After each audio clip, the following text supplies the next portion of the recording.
పవిత్ర గారు. హాయ్ అండి. అండ్ చిట్టి పొట్టి గారు అంటే కరెక్ట్ అనుకుంటాను. అంటే 3వ జనరేషన్ చిట్టి పొట్టి మీరు. ఓకే. మూవీ ఎక్స్పీరియన్స్ ఎలా ఉందండి? ఐ థింక్ మీరు కన్నడలో కొన్ని సీరియల్స్ సినిమాలు తీసుంటారని విన్నాము. కన్నడలో తీసినారని? Serials movie. ఓకే. అంటే మీరు తెలుగు మీకు వచ్చా? అందరి వల్ల వచ్చేసింది. యాక్చువల్ చెప్పాలంటే మీరు తెలుగు అమ్మాయిలాగే ఉన్నారు. అదే అలానే ఉన్నారు. హీరోయిన్ గారేమో నార్త్ ఇండియన్ లాగా ఉన్నారు, మీరు తెలుగు అమ్మాయి లాగా ఉన్నారు. So north Indian girl Hyderabad లో దొరికింది, చెల్లి బెంగళూరులో దొరికింది. అలా ఎలా ఉంది మేడం? ఎక్స్పీరియన్స్ ఎలా ఉందండి? ఎక్స్పీరియన్స్ చాలా బాగుంది నాకు. It felt like home. ఇంట్లో ఎలా ఉన్నారో అలానే సెట్ లో కూడా ఐ వాజ్ దేర్ ఉన్నాను.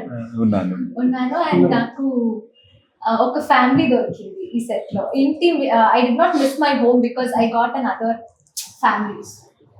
సో మీకు ఐ థింక్ పెళ్లి కాలేదు అనుకుంటాను, కాకముందే పెళ్లి అయిపోయింది, అప్పగింతల ఎక్స్పీరియన్స్ కూడా వచ్చేసింది. So lucky. దెన్ నెక్స్ట్ శ్రీమంతం కూడా ఉన్నట్లుంది. అప్పగింతల వరకే. ఓకే. సో మంచి ఎక్స్పీరియన్స్ దొరికింది. మేము ఎక్స్పీరియన్స్ బిఫోర్ దొరికింది. క్రైయింగ్ ఎక్స్పీరియన్స్ కూడా ఫుల్. అదే చూస్తున్నాము. యాక్చువల్ చూస్తుంటే మీరు అందరి నడుమ అంటే ఎంత గారాబంగా పెరిగారంటే ఆ ఇంట్లో ఆడపిల్లగా చూస్తుంటేనే అసలు వర్డ్స్ కూడా రావట్లేవు.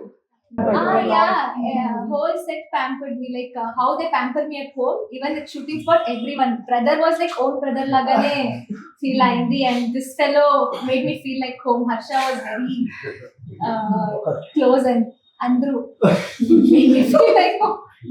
సో మీకు మీ ఇక్కడ చూసే మీ నానమ్మ గారికి, మీ తాతయ్య గారికి, మీ మదర్ ఫాదర్ కి ఎక్కువ బాండింగ్ అనిపిస్తుంది ఇక్కడ. సో మీరు ఒక డైలాగ్ చెప్తారా సినిమా నుంచి, మీకు అటాచ్డ్ ఉన్న డైలాగ్? ఇది పోలీస్ పటేల్ కాదు తాతయ్య, IPS, ఇండియన్ పోలీస్ సర్వీస్.